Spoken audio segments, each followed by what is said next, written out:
Halo teman-teman semua, kini telah terbit buku Menuju Hidup Baru, buku kedua saya. Kini ada versi cetaknya di Shopee dan juga bisa download PDF-nya di npdsurvivorindonesia.com. Sia, semangat! Pernahkah kamu merasa seperti kamu sedang dipaksa bersaing demi cinta dan validasi dari pasanganmu? Pernah merasa heran kenapa mereka selalu disalahpahami, selalu diperlakukan tidak adil, dan kamu malah diposisikan sebagai pelaku?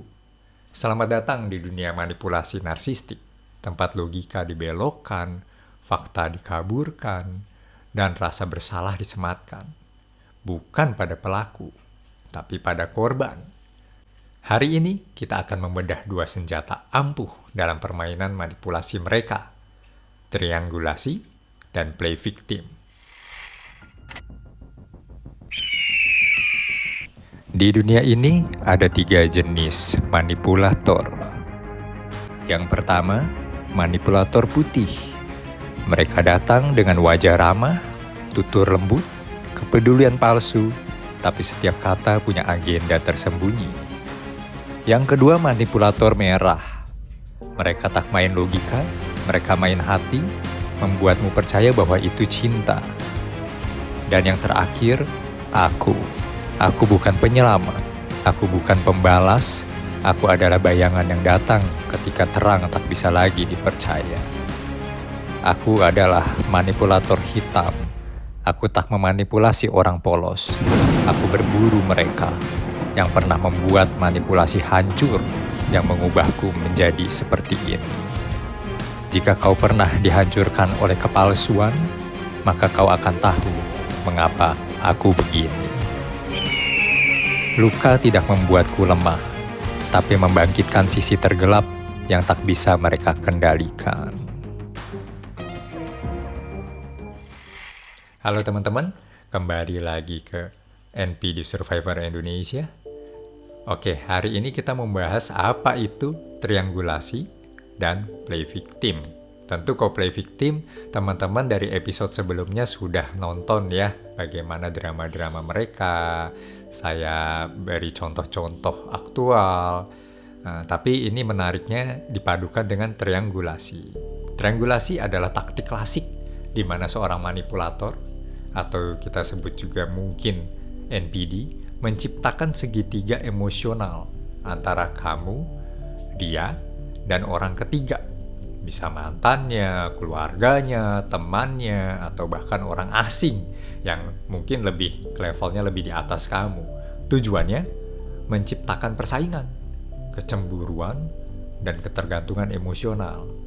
Contoh, mantan aku dulu malah ngerti aku banget, gak seperti kamu. Atau aku cerita ke temen aku soal kamu, dia juga bilang kamu terlalu sensitif sih. Secara halus, kamu sedang dibandingkan dengan siapapun yang akan membuatmu merasa tak cukup atau kamu tak mampu bersaing dengannya. Sedangkan playing victim adalah teknik di mana NPD memutarbalikkan peran dari pelaku menjadi korban, dari penyebab masalah jadi yang merasa paling tersakiti. Mereka menangis, mengeluh, menyalahkan dunia, dan membuat kamu meragukan kenyataanmu sendiri. Kamu selalu disalahkan. Contoh seperti ini ya. Kamu gak tahu rasanya jadi aku. Semua orang tuh ninggalin aku. Kamu selalu salahin aku. Padahal aku cuma berusaha. Nah, padahal yang mereka lakukan itu sebenarnya adalah memanipulasi simpati. Jadi merasa yang paling korban, paling tersakiti, yang paling susah hidupnya. Padahal dia yang masalahnya. Mengapa mereka melakukannya? NPD haus kendali, tapi mereka tidak mencapainya dengan kekerasan terang-terangan. Mereka menggunakan permainan psikologis. Ingat ya, seperti saya bilang, NPD ini pintar sekali mempermainkan pikiran. Triangulasi membuat korban saling bertengkar, sementara NPD duduk di tengahnya sebagai pusat perhatian. Mereka menjadi seolah-olah seperti pihak netral yang diam-diam mengontrol dua sisi. Ini yang berbahaya. Triangulasi itu biasanya juga bisa digunakan misalnya ada keluarga yang lagi berselisih. Jadi biasanya ada keluarga pria dan keluarga wanita. Nah, triangulasi ini bisa mengadu domba keduanya. Jadi keluarga pria, dia ngomong apa di keluarga pria, dan dia juga ngomong di keluarga wanita, dia ngomong apa di keluarga wanita. Nah, itu biasanya berbeda dan itu dibikin adu domba. Jadi dia bilang misalnya ngomong ke pamannya si pihak pria, kalau si A ini sebenarnya begini orangnya nih. Sebenarnya dia itu ngomongin Om tuh begini. Marah dong. Nah, tapi dia ngomong misalnya di keluarga lainnya, di keluarga wanita. Aku dengar kemarin si A ini katanya nggak suka sama si paman. Padahal dia menghasut. Si paman sama victim, si paman sama korban ini, korban NPD ini diadu domba. Lalu digoreng lah di keluarga lainnya. Jadi seolah-olah percaya semuanya kalau mereka sedang berantem. Padahal itu buat-buatan NPD aja, adu domba. Play victim memungkinkan mereka juga untuk menghindari tanggung jawab. Jadi seolah-olah nanti kalau misalnya pun berantem tuh pihak keluarga wanita atau keluarga pria, seolah-olah kayak dialah korbannya. Wah, gara-gara ini dialah yang sebenarnya. Wah, ini menghindari tanggung jawab, padahal itu hasutannya dia. Jadi makanya saya bilang, kalau kita be smart ya, jadi smart people, mendengarlah dari dua sisi. Di episode season pertama saya selalu mengatakan itu. Kalau kita melihat suatu narasi, lihatlah dari dua sisi. Di mana kamu hanya mendengar dari satu sisi, kamu akan diadu domba. Karena kamu tidak tahu fakta yang sebenarnya di sisi lainnya. Jadi diam-diam seorang NPD ini pintar mengontrol dua sisi. Tentu tujuannya juga mendapat simpati dari orang lain. Jadi dia jadi pahlawannya. Kayak cerita kemarin di episode sebelumnya, di season sebelumnya saya cerita tentang analogi ayam Pak RT dan si Tony. Akhirnya si NPD menyalahkan atau mengkambing hitamkan si Tony dan dia jadi pahlawan. Dia jadi ngerasa simpati orang-orang, oh kamu untung kamu kasih tahu ya, ternyata bener ya si Tony nyolong ayam Pak RT, berbahaya sekali kan, cuannya double. Dia dapat ayamnya, dapat juga nama baik.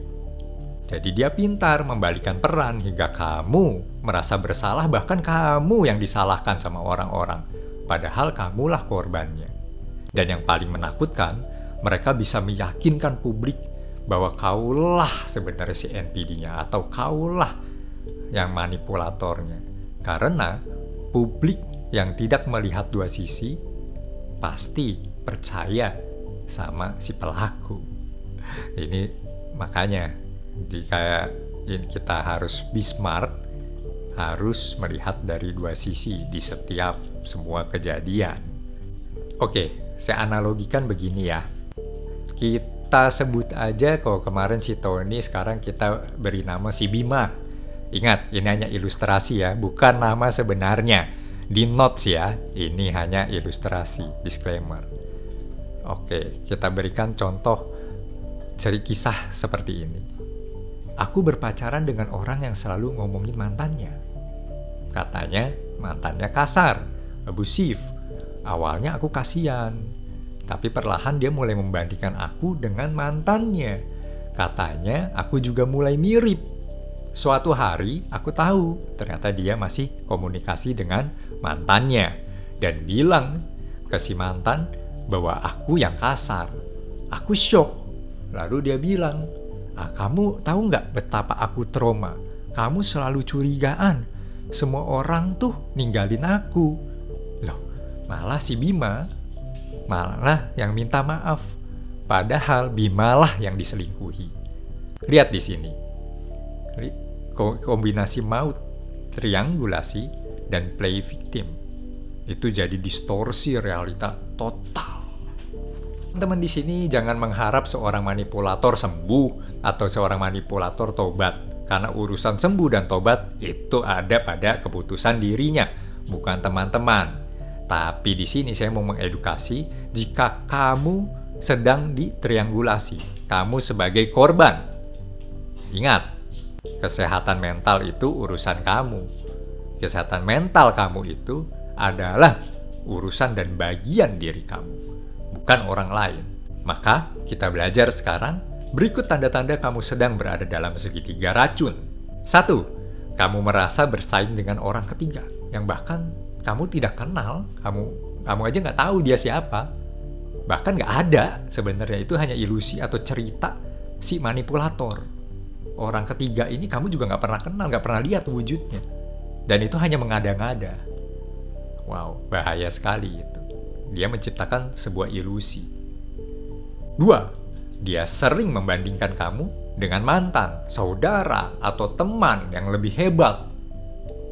Nah, ini mulai racunnya di sini. Kamu merasa harus berkompetisi dengan ilusi. Sebenarnya itu juga pun tidak ada dan tidak pernah ada. Itu hanya cerita seorang manipulator yang mengatakan itu ke kamu. 3. Kamu merasa harus membuktikan dirimu supaya dicintai. Mereka memainkan drama, mantan aku dulu begini. Aku harap kamu gak begitu ya, gak seperti mantan aku yang dulu. Padahal kamu sendiri tidak tahu si mantan itu yang mana mukanya, wajahnya, dan apa yang dilakukan. Itu hanya berdasarkan dari cerita si manipulator NPD ini.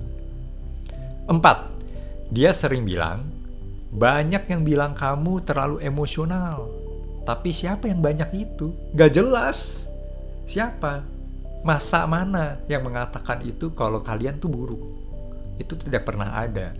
Itu hanya buatan-buatan ilusinya dia, manipulasinya dia. Seolah-olah banyak orang yang tidak suka sama Anda, sama kamu. Padahal itu tidak pernah ada dan tidak jelas siapa. Lalu, bagaimana dengan play victimnya? 1. Dia selalu punya cerita sedih untuk menghindari tanggung jawab. Oh, dulu aku sama mantan aku diginiin loh. Oh, aku tuh dulu dijahatin orang-orang loh. Cerita sedih. Padahal itu perbuatan dia sendiri. Atau jangan-jangan dia sendiri yang memukul orang. Atau dia sendiri yang berbuat jahat sama orang. 2. Ketika kamu menyuarakan luka, dia malah membalikan. Loh, kok kamu jadi nyakitin aku? Padahal kamu lagi cerita kalau kamu tersakiti sama dia. Malah dia langsung membalikan. Dia yang tersinggung. Loh, kamu kan yang gituin aku. 3. Dia sering jadi korban abadi. Pokoknya sepanjang cerita hidupnya dia, selama dari umur 1 sampai umur 100, pokoknya kalau dia masih bisa hidup sampai 100 tahun ya, dia adalah korban abadi. Dalam semua cerita masa lalunya dia adalah korban. Semuanya salah orang lain. Padahal kita tahu konsep dalam hidup ini ada sebab, ada akibat. Contoh, dia cerita kalau dulu dia dicuri orang, apa dipukul orang, atau diapain orang. Kenapa penyebabnya? Itu yang lebih penting. Ada sebab, ada akibat. Kalau seorang manipulator hanya menyebutkan akibatnya, mungkin dia ditampol orang dulu, ya karena memang dia abusif.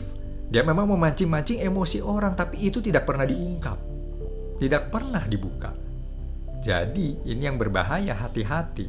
Seorang manipulator ulung tidak akan pernah mengungkap penyebabnya, kenapa dia sampai diusir dari kota A, atau kota B, atau kota C. Itu kenapa? Dan biasanya masa pendukungnya tidak mau tahu, tidak peduli juga. Karena sudah termakan ilusi dari permainan korban abadinya si playing victim ini. Maka edukasi ini dibuat karena saya tahu dampak pada korban itu berat.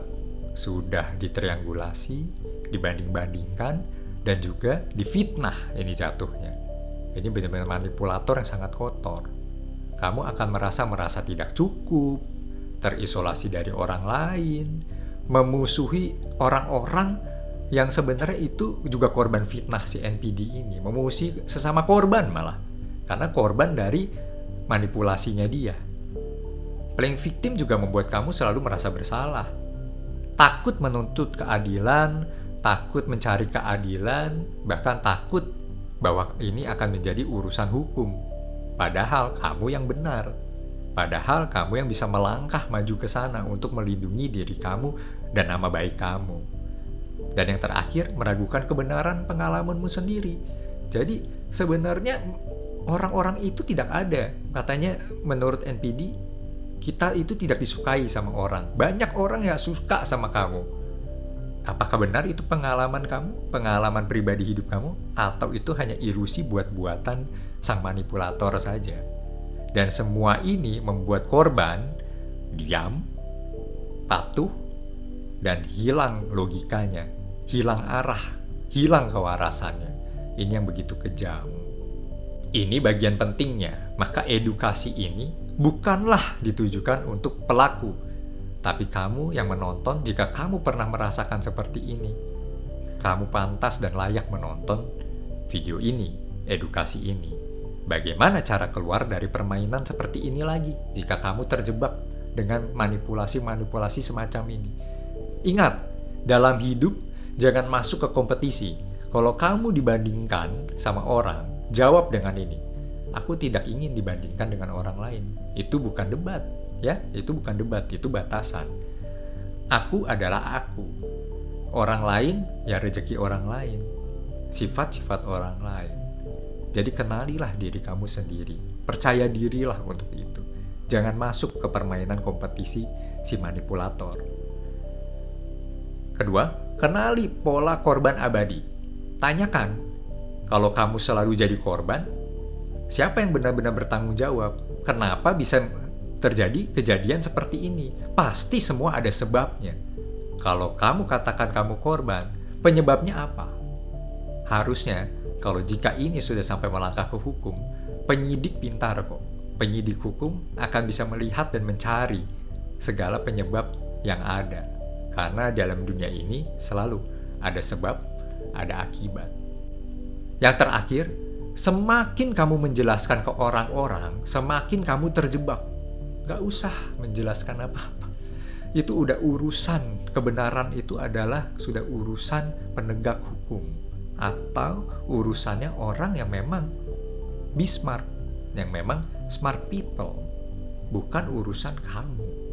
Jangan lupa juga jika sudah arahnya ke sana, buat dokumentasi, simpan bukti, catat kronologi, karena mereka bisa membalikan semua cerita, semua fakta yang sebenarnya itu hanya satu sisi. Jadi jika sudah sampai melangkah ke sana, simpan bukti, catat kronologinya. Oke, teman-teman, sebagai penutup, narsistik tidak akan pernah bilang, aku bersalah. Mereka lebih suka bilang, lihatlah, aku korban. Tapi kamu tahu yang sebenarnya. Dan jika kamu mendengarkan ini hari ini, mungkin karena jauh di dalam hati kamu mulai sadar, kamu bukan pelaku. Kamu sedang diselamatkan dari permainan manipulasi yang menghancurkan. Bersuaralah, pulihkan dirimu, dan ingat, kamu tidak sendirian. Saya Andrian Hendranata, terima kasih. Ada harapan di setiap nafas. Ada kekuatan di setiap luka yang harus kamu sembuhkan. Kamu layak hidup yang tenang, bebas dari kendali siapapun. Kamu berhak bahagia. Tenang, kamu tidak sendirian.